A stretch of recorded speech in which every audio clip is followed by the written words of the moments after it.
Rebecca of Sunnybrook Farm, Part 4. "Oh, I've read lots of books," answered Rebecca. "Father's, Miss Ross's, all the different school teachers' books, and all the Sunday school library. I've read The Lamplighter, and Ivanhoe, and David Copperfield, and Pilgrim's Progress, and lots more. What have you read?" "I never happened to read those, but I have read many.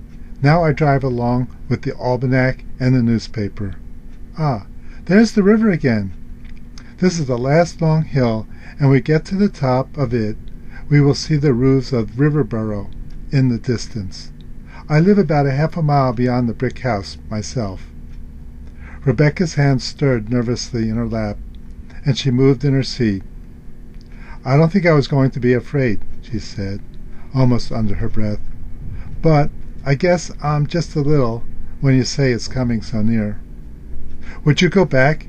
asked Mr. Cobb curiously. She looked at him and then said proudly, "I'd never go back.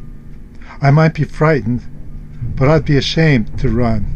Going to Aunt Mirandy's is like going down a cellar in the dark. There might be giants under the stairs, but, as I tell Hannah, there may be an elf and fairies. Is there a main street in the village like that in Wareham? You might call it a main street, and your Aunt Sayers live on it, but there aren't any stores. You have to go across the river if you want to buy anything. I'm almost sorry, because it would be so grand to drive down a real main street, sitting high up like this, behind two splendid horses, and everybody in town wondering, 'Who am I?' It would be just like that beautiful lady in the parade. Last summer the circus came to Temperance, and they had a procession in the morning. Mother let us all watch because we couldn't afford to go to the circus in the afternoon.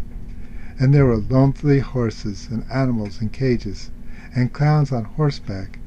At the very end came a little red and gold chariot, drawn by two ponies, and in it, sitting on a velvet cushion, was the snake charmer, all dressed in satin. She was so beautiful, beyond compare.